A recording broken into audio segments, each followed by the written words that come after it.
selling real one Chevy. Hey everyone, welcome back to IJustWatched. It's your boys, and we're here to talk.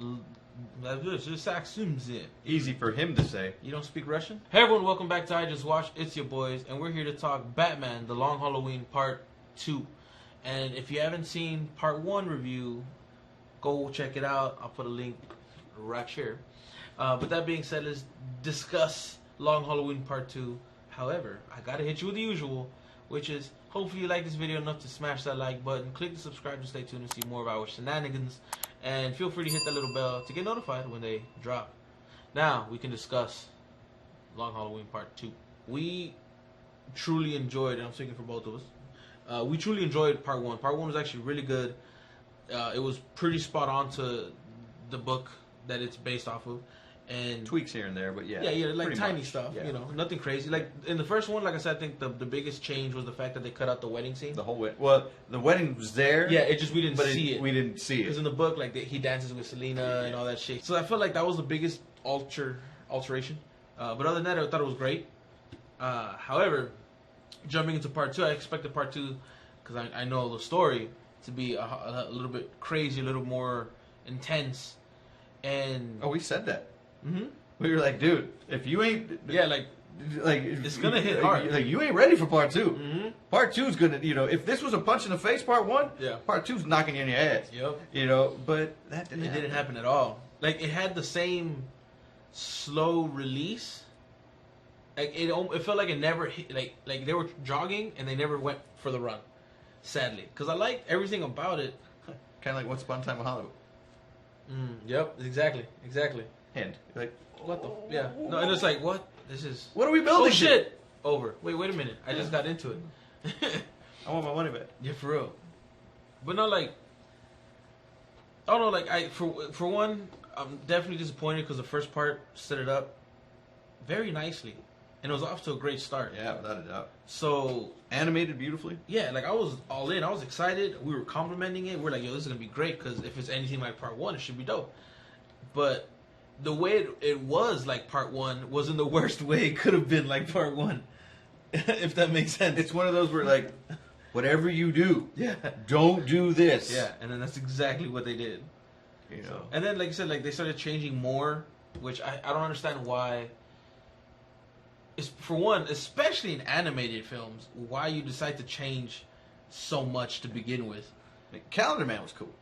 Yeah, he was menacing. Yeah, his voice, the way he did him, very Hannibal Lecter. Yeah, they did him great. Yeah, that was probably the best part. And it's one of those, like we talked about in another video. Like it's one of those characters you're like, who? Yeah, Calendar Man is such like it's funny because he's not a great character. He's just smart, and he's one of the few characters who's literally able to kind of mess with Bruce. But I mean, really, like as Batman gets better, characters like that kind of fall off because like Batman's like, look, I don't want to play this game. He's like, well, if you don't play the game, well, here's the answer. He's like, oh, I didn't even answer the question.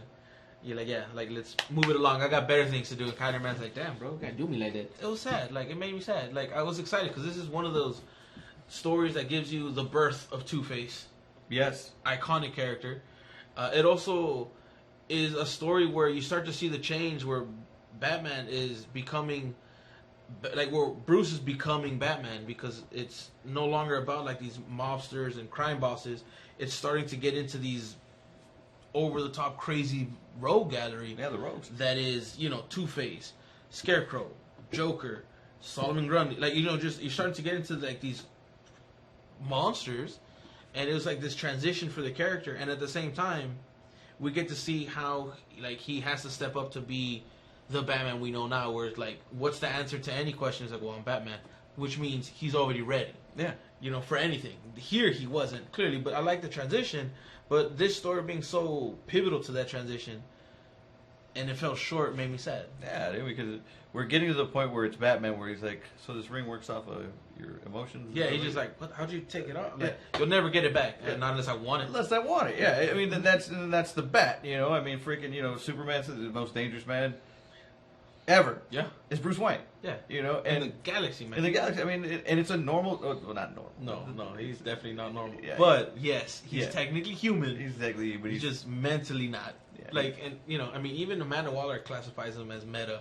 a metahuman in the comics and everything. He's not. And then Darkseid's like, yeah, I'd rather fight Superman. Yeah. Darkseid, all right. Look, it's funny because we always talk shit about how Thanos got arrested in his copter. Mm-hmm. Can we talk about how Darkseid used to work at McDonald's? Yeah. All right. He's like, here's a McDouble. Hey, I hope your world ends. That's a job, though.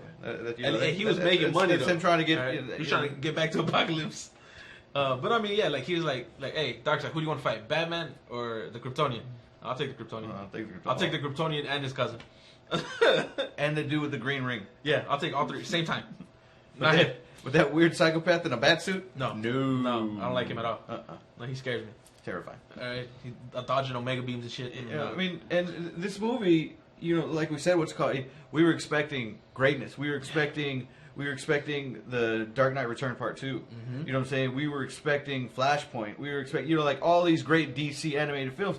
And once again, DC falls short. Yep. And the thing, I think the big cause for optimism was the first movie was really good. And it left you up that cliffhanger saying, you know, like we've already established, we're wanting more. And there's no way it can fail. Yep.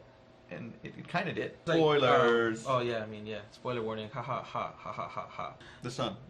The second holiday killer. Because technically the first one is Homeboy's wife. The fact that he stayed dead bothered the shit out of me. Yep.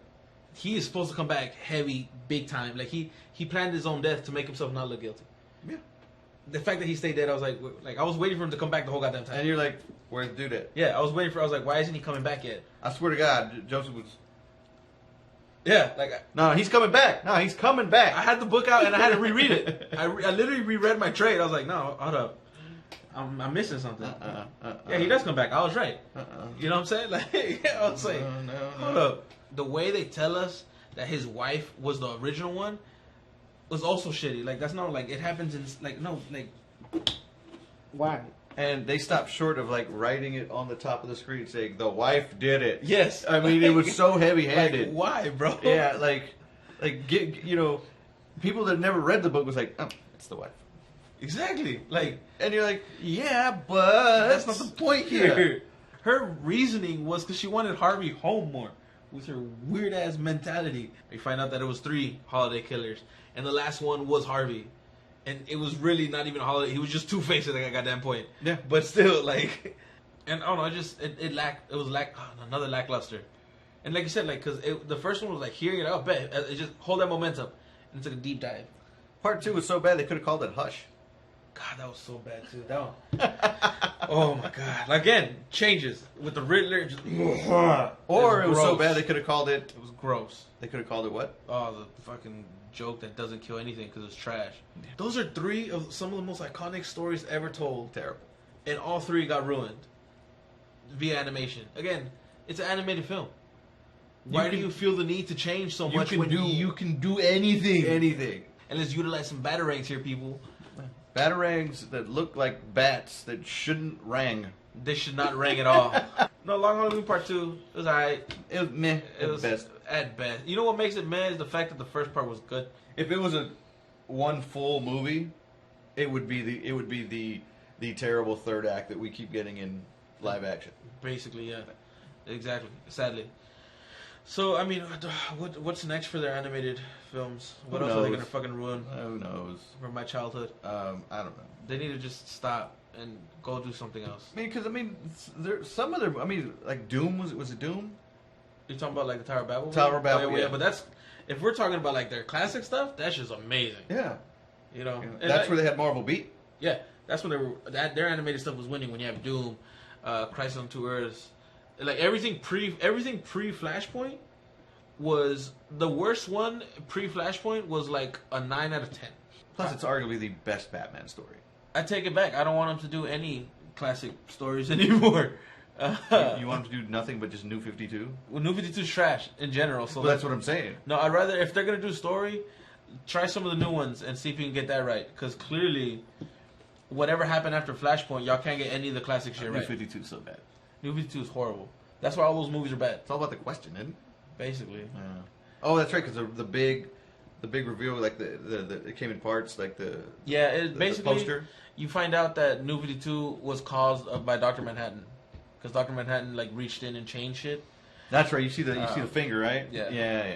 And then, but the way they fixed it was cool. When you have like the Doomsday Clock, it was great and it was going somewhere, and then it kind of like sizzled a little bit. I was like, oh, I expected more. It kind of did one of those, that storyline, where Dr. Manhattan comes back in and goes, oh, my bad. The best part about that storyline, I don't care if this is off topic, is the fact that they finally, for people who like hate Superman for no reason, or people who are like, yeah, Superman's alright, they like almost blatantly in your face talk about like, this is why Superman's great. It's not just because he's super powerful. It has nothing to do with that. It has to do with the beacon of hope that he represents. And Dr. Manhattan really goes like, I see it now. I understand that that's my bad. Like you chose to be a hero even though you suffer. He goes about it, right? And at the end, what he does is he finds a Clark Kent in a universe, gives him Dr. Manhattan powers. That's scary. And puts his ass with the fucking Kents. That's terrifying. Like, you know how powerful that being is, bro? Terrifying. But oh, I got something they can screw up. Oh yeah. Yeah. Oh shit. All right. Yeah. What is it? Old Man Superman. Old Man Batman. Oh yeah. I mean, that's go ahead. Fuck that up.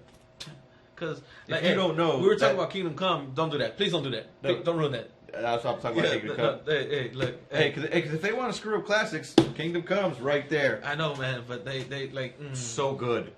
It was. They haven't screwed it up yet until they made this animated film. They changed it. They ain't screwed it up yet. And Batman's dead already. And if you haven't read Kingdom Come, I highly that's a must read. Highly suggest that. That's one of the best stories too. Long Halloween, Kingdom Come. You know what I'm saying? Like those. Like Kingdom Come is one of the best Justice League stories all time. Yeah. You know what I mean? Like Long Halloween, Hush, Killing Joke. Those are your best Batman. Well, two of them are your best Batman stories. One of them's like your best Joker story. Dark Knight Returns. Those got shut on. Dark Knight Returns. Well, I mean, that was great. That was great. And it's funny because the second one's better to me. Like, it just got better. Yep. Like, it just kept getting better. Except, the first one has one of the best lines ever created by man, where I'm a surgeon. Oh, God. That's one of the best lines ever, all time. If you want to do anything and change it, add an extra fight scene. Add something small, but don't change the pivotal villain. Don't change the base for these characters. Like, I don't understand how that works for people. Like, personally, I don't get it. I don't understand how you're going to choose something that has a deep source material and then change it drastically and be like, look, here it is, guys. Like, so tell us what you think. Yeah, no, let us know. Maybe you loved it. And if you did, tell us why. Like, please. I'd love to hear that. I would, actually, that thinking. Yeah, because watch them, like, point some shit out and be like, oh, okay, you're right, that was good. Plus, at the same time, we read these things 100%. So the expectation is very, very high. Yeah. So if you're dabbling with like one of the best fucking characters American of all time. classic American literature. Yeah. And for our generation. So it's just one of those where like the only way I put it is to like someone who read Lord of the Rings and didn't like the movies. To it for sure, but the visual and representation with the dialogue is there already. What I'm saying is just I'm saying like this should be easier to make. Yes. Because the visuals are there. Like for me, Lord of the Rings, I always envisioned the spider like half woman, half spider. Yeah. And then when you saw it in the movie, it was just a big fucking spider. Giant ass spider. Yeah. You know what I'm saying? Yeah. I always thought that Sheba, she was just... Yeah, because she used to be this beautiful lady. Yeah. And then she got fucked over, and now she's this giant ass spider. Yeah. So I envisioned like what do they call the centaur or whatever? Like a centaur? Yeah. That's what I... Spider. But just spider body. Like the big... You know what I'm saying? I basically... Big spider booty, legs, but then her torso. Yes. And hands. Big spider booty. It's a big spider booty, bro. Oh. She go to twerk with it. Work with it. And on that note. But yeah, my point was just like, the graphic novels and comics should be easier. Because your visuals are there. I get it. You can adjust a little bit for sure, but I mean, they're fucking right there. I get it. But that being said, I'll stop. And I apologize. Not for hating or disliking this movie, but for the rant. But no, I want to hear your thoughts, comments, questions, concerns, or requests. Did you like this? Are you excited for any future DC animated We're clearly not. Films? No. And, yeah, let us know down below. But until next time, stay safe, be well. Adios.